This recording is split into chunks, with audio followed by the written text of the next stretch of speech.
Buenos días. A continuación tendremos dos cápsulas, las cuales nos van a servir para la materia de energías renovables y paneles solares. Vamos a ver a continuación un poco de cómo va a estar distribuido este curso.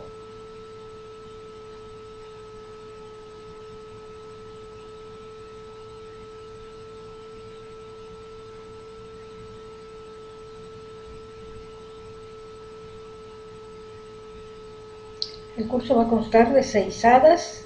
Tenemos aquí el nombre de las hadas y algunas especificaciones con las cuales el alumno puede orientarse del valor tanto de las hadas como del producto final y la rúbrica de lo que debe contener cada hada y dónde se van a encontrar. Para esta clase vamos a utilizar dos temas que son generalidades del sistema solar, de la luz solar, de la energía solar y generalidades del sistema fotovoltaico. Para esto nos vamos a ayudar de un video, el cual nos va a dar una semblanza breve en cuanto a la energía y a los paneles solares. Vamos a prestar atención para poder captar qué es lo que nos puede apoyar dicho video.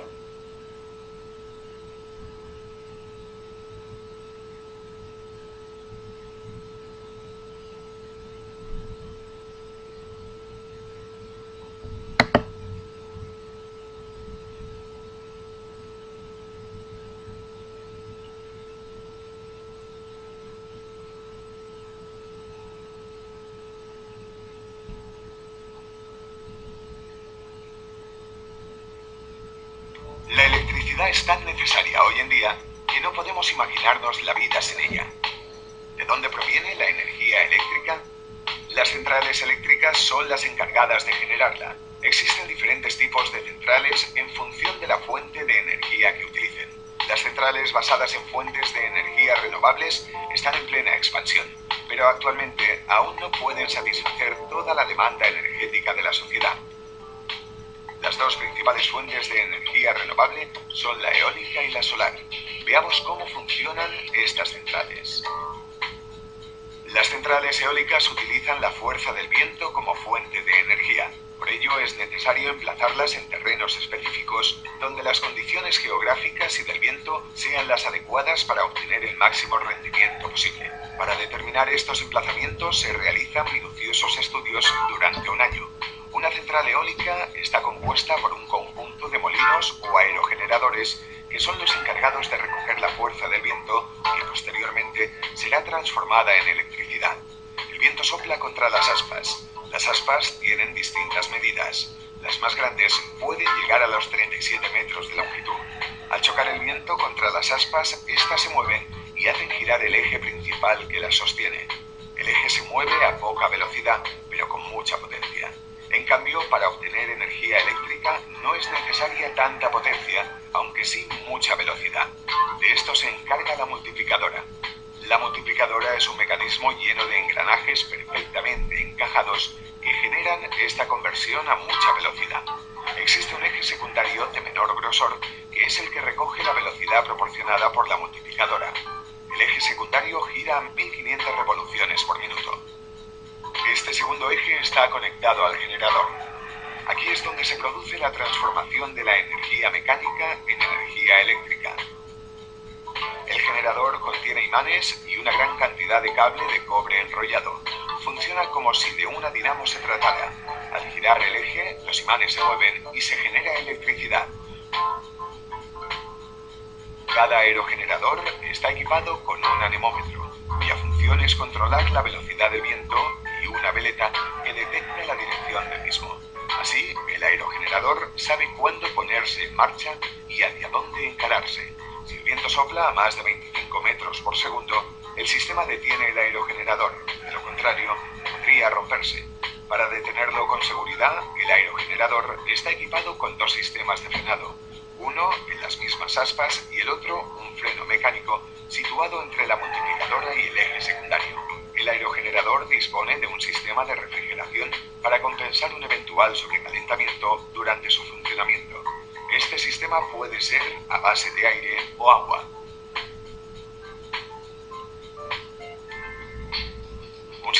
informático se encarga de controlar el buen funcionamiento del aerogenerador. El ordenador principal es el controlador.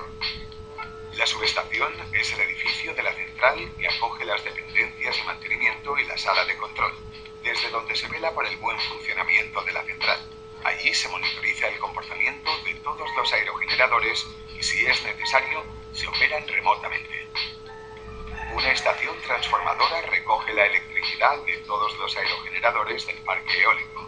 Desde allí, esta electricidad debidamente tratada es abocada a la red.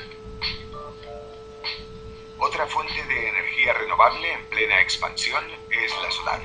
Las centrales solares utilizan el sol como fuente de energía. La energía solar puede ser aprovechada por dos vías, la termosolar y la fotovoltaica. Las centrales termosolares generan vapor con la ayuda de la luz solar para hacer mover una turbina, mientras que las fotovoltaicas aprovechan el efecto fotovoltaico para generar electricidad. El efecto fotovoltaico es la interacción entre la radiación solar y los electrones de un material semiconductor. Nos centraremos en las placas o la energía fotovoltaicas, que son las más frecuentes. Las células fotovoltaicas son las encargadas de captar y transformar la energía del sol. Estas células están formadas por una lámina muy fina de silicio, que es un material semiconductor. Suelen ser cuadradas, bastante finas y de unos 100 centímetros cuadrados de superficie. La electricidad que generan es en forma de corriente continua y a tensiones muy bajas. Estas células están unidas entre ellas formando una única estructura, los módulos fotovoltaicos. Un conjunto de módulos forma un panel. Dentro de los módulos, las células están situadas en hilera y conectadas entre ellas en serie para conseguir mayor tensión. Para aprovechar el efecto fotovoltaico, el inversor es el encargado de convertir la corriente continua generada en corriente alterna y de introducir esta energía en la red. Uno de los factores más importantes que cabe tener en cuenta al situar una placa fotovoltaica es la insolación. La insolación es la cantidad de energía solar que recibe un área determinada durante cierto periodo de tiempo. Hay que procurar que la insolación sea la máxima posible, aprovechando todas las horas de sol. Otro aspecto relevante es la inclinación de los paneles. Tienen que estar instalados perpendiculares al sol y orientados de este a oeste, mirando al sur en el hemisferio norte y mirando al norte en el hemisferio sur. De lo contrario, se perderían muchas horas de irradiación. A continuación vamos a ver la energía solar fotovoltaica a más detalle. Un sistema fotovoltaico es una instalación que produce energía eléctrica con módulos fotovoltaicos. Estos módulos fotovoltaicos transforman la radiación solar directamente en energía eléctrica mediante el denominado efecto fotovoltaico. La luz solar está compuesta por partículas energéticas denominadas fotones, que poseen diferentes energías correspondientes a su vez a las diferentes longitudes de onda del espectro de la radiación solar. Los fotones absorbidos por una célula fotovoltaica transfieren su energía a un electrón de un átomo de la célula.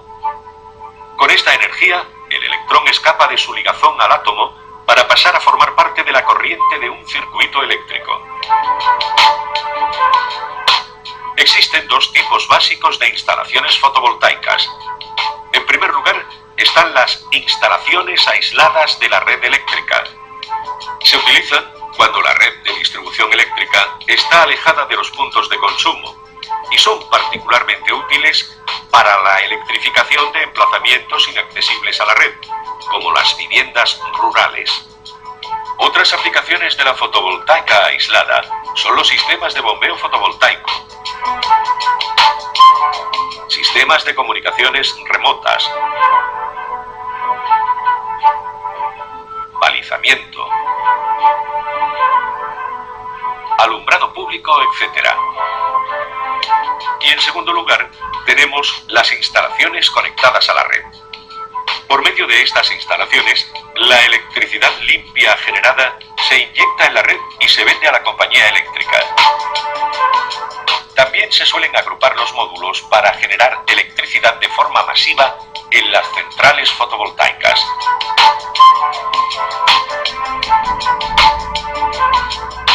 componentes principales de una instalación aislada son módulo fotovoltaico, que transforma la radiación solar incidente en energía eléctrica. Regulador de tensión, modula la carga del sistema de acumulación, evitando así las sobrecargas y las descargas excesivas. Baterías o acumuladores, almacenan la energía para solucionar el desfase temporal entre los periodos de generación eléctrica y los de consumo. Sistemas de adaptación de corriente. Son convertidores para corriente continua o inversores para transformar a corriente alterna. En una instalación conectada a la red eléctrica se cuenta generalmente con módulo fotovoltaico, inversor, que convierte la corriente continua generada por los módulos en corriente alterna para ser vertida a la red, la cual se mide con un contador. En toda instalación se primarán las medidas de seguridad, para lo que se contará con protecciones y aislamientos adecuados.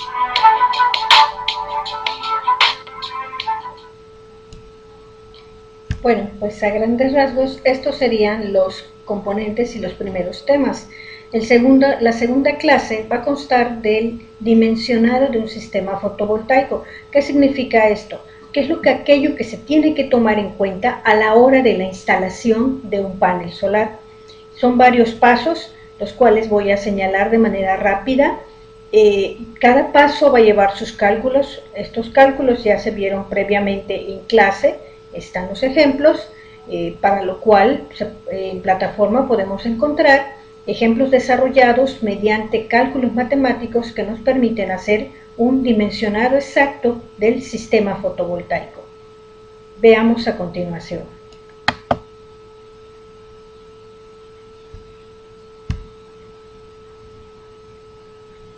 Para hacer un dimensionado del sistema tenemos que tomar en cuenta tres factores importantes: factores geográficos, factores tecnológicos y factores energéticos. Los factores geográficos tenemos la localización del sitio, el clima, el conocimiento del sitio y el recurso solar presente en ese lugar donde se va a instalar el panel. Otros son los recursos tecnológicos: qué tipo de módulo se va a usar, tipo de controlador, tipo de batería, tipo de inversor, cables utilizados y tipo de estructuras de soporte que van a sujetar y van a armar nuestro panel solar. Recordemos que una celda solar es únicamente una placa. La unión de varias placas en una estructura me va a formar lo que es el panel solar.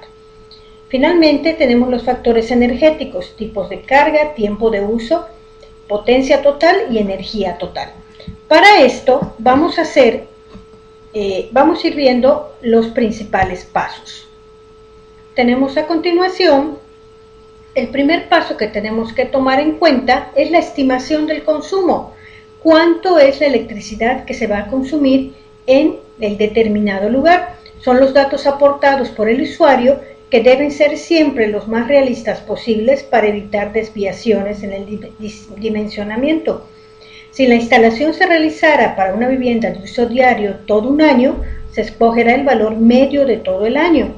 Y si la instalación se realiza para un uso ocasional, por ejemplo en las casas de vacaciones o las casas de verano, hay que escoger los valores de los meses de verano por la intensidad de la luz solar. Un segundo paso es identificar el voltaje nominal y la potencia de operación de las cargas. Se recomienda que todas las cargas operen a un voltaje normal. Un tercer paso es la estimación de operación de cargas por día. ¿Cuántos días se va a utilizar dicho sistema? Otro punto son los datos del lugar donde se realizará la instalación para saber el tipo de irradiación de la cual se dispone. Esto podemos utilizar el calculado de las horas pico solar en ese lugar. El otro punto, el punto E, es el dimensionado de los módulos fotovoltaicos. El número de paneles necesarios que me van a cubrir la capacidad que requiero, qué consumo requiero, es el número de paneles y de qué capacidad serían mis celdas solares para que la suma total me logre cubrir, incluso quede un poco de más, la cantidad de voltaje. El dimensionado es otro punto importante. ¿Cómo vamos a poner los paneles? Para el dimensionado del sistema es muy importante tener en cuenta cuántos días de autonomía se va a otorgar a la instalación. Para proyectos domésticos se suelen tomar entre 3 y 5 días de autonomía y de 6 a 7 en el caso de zonas de baja irradiación. En nuestro lugar tendríamos un promedio de 3 a 5 días por el tipo de irradiación solar. Estos dos puntos nos van a llevar a hacer nuestro trazado de diseño de paneles. ¿Cómo vamos a conectar nuestras celdas solares de acuerdo a el voltaje para que tengamos el cubierto, el requerimiento, ya sea en serie o ya sea en paralelo? Dependiendo de cómo se acomoden estas celdas, vamos a obtener el voltaje requerido. Para esto es muy importante elaborar los diagramas. Tenemos el paso siguiente, sería el dimensionado del regulador, tipo de regulador que vamos a utilizar, de acuerdo a la entrada, pero a la salida máxima corriente que pueda soportar, tanto de entrada como de salida. El dimensionado del cableado, cuánto cable se va a utilizar de acuerdo a las normas aquí en México, la norma eléctrica mexicana, NUM 99.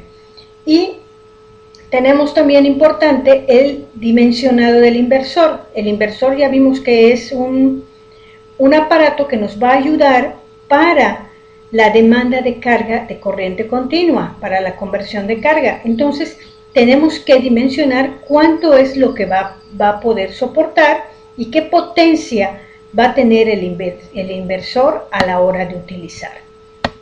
Para dimensionar el inversor se tendrá en cuenta la potencia de demanda de carga de corriente continua y la forma en que se elegirá un inversor cuya potencia nominal sea poco mayor de la máxima demanda. Esto es para que tenga un respaldo. Para todo esto también es importante tener en cuenta que la batería es sumamente importante. Baterías recargables, de manera que los paneles puedan funcionar aún cuando la luz solar no esté presente.